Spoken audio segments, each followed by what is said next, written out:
Greetings, young Padawans.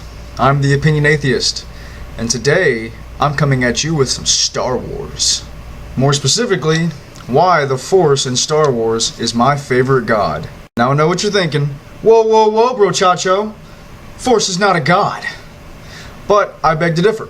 To further my narrative, Merriam-Webster defines a god as a spirit or being that has great power, strength, knowledge, etc., and that can affect nature and the lives of people.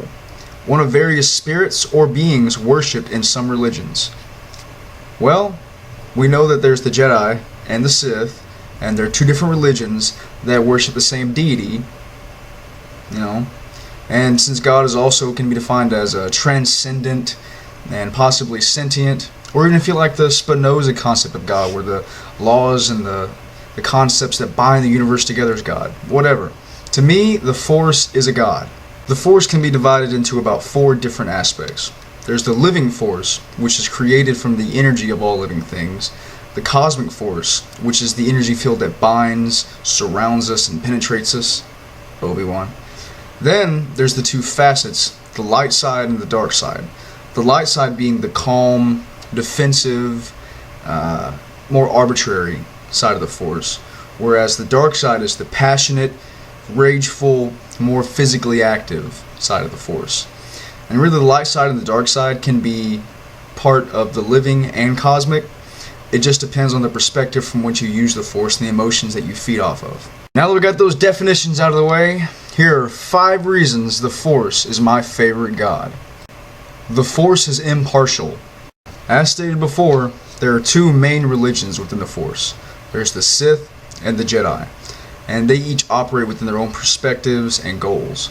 The Sith usually want power and dominance, while the Jedi usually strive for peace and a calm acquiescence to the law. Looking at it, it seems like they can't be any more different. However, in every confrontation between a Sith and a Jedi, it's not any side that is chosen to win, it's which fighter is the best at using the Force, who is the most skilled Force user.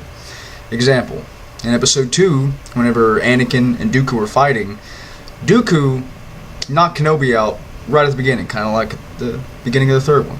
And Anakin put up a good fight, but he lost. Fast forward a couple years, Anakin's had more time to train to become a better Jedi. Now he kicks Dooku's ass. It had nothing to do with the light side versus dark side. It had to do with who was better at the Force. The Force seeks balance. Going along with being impartial, the Force always seeks balance. If one side is above the other, the Force will try and find some way to balance things out. For example, Anakin was a virgin birth because at that time, Darth Plagueis and Darth Sidious were experimenting on how to generate life with the Force or prolong life, because they didn't really get, led in on Qui-Gon's secret about attaining consciousness afterwards because they wanted to do it through Sith alchemy. The Force responded by parthenogenesis through midichlorians in the case of Anakin Skywalker. Another example, Rey's latent Force powers awakening due to the imbalance of power created by Kylo Ren and Supreme Leader Snoke. Because there is now an imbalance on the dark side, the Force awakens Rey's powers, and possibly Finn's. He could be a Jedi too. I doubt it. All this leads back to the fact that the Force, being impartial, seeks balance in all areas of itself. Alteration of reality.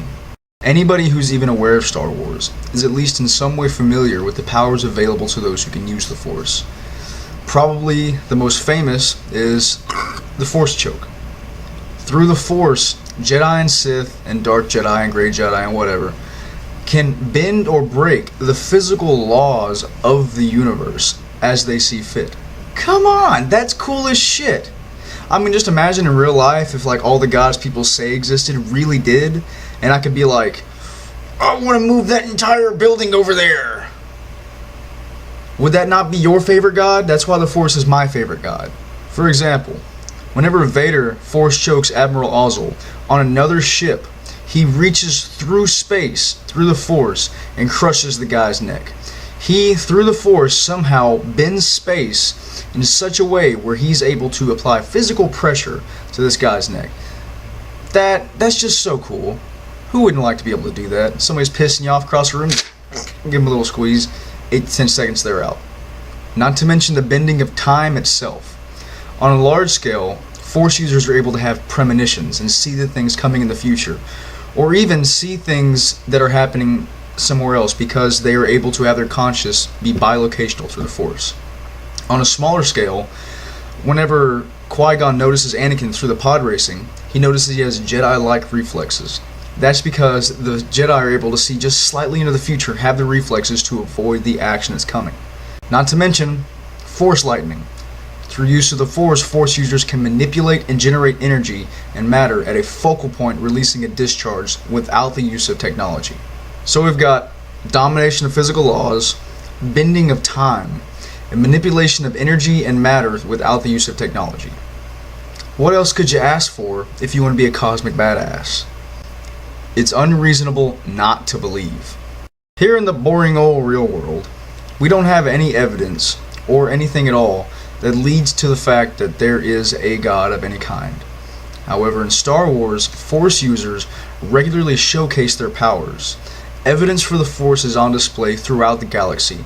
It's not really isolated in locations. There's greater usages of it, say on Coruscant or different places where more Jedi are, but it's evident everywhere.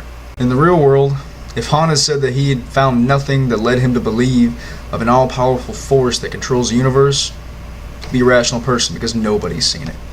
However, because he says it next to a Jedi and a Jedi apprentice, it makes him unreasonable. The guy literally sees the Force in action and still doesn't believe. Until later. Attainment of the afterlife. Here in the real world, the way that people say to get to the afterlife is it's really simple. Say thank you Jesus, or don't do bad stuff, or pay a lot of money to the church, and then you'll get to be O level 3 or some shit like that. In Star Wars, if you want to be a Force ghost, you have to try really, really damn hard. You have to have a comprehensive, intimate, masterful knowledge of the Force, put work into it, study it in depth for many years, and then maybe, just maybe, you'll be awarded with retention of consciousness. In this religion, not only do you get the payoff in life, but to get the payoff in the afterlife, you really have to participate. If it isn't already clear, I really, really love Star Wars. When I was in the Marine Corps, I had Jedi on my fucking dog tags. I have 4 Star Wars tattoos. I'm wearing a damn Vader shirt right now. To me, it's the greatest thing. It's a classical story. It has themes that everybody can relate to. Hell, if you want to look it up, there's the Temple of the Jedi Order, and it's pretty much like an online Unitarian committee. Your concept of the Force is your concept of the Force. Nobody can tell you what it is or isn't. You can be a Sith or a Jedi or be light or dark. You can even be ordained as a minister. You can really be ordained as a Jedi minister and perform weddings and all that. If you like this video, don't forget to like, comment, and subscribe. Check me out on Twitter. I'm the Opinion Atheist. Reason beats bullshit every time. And may the Force be with you.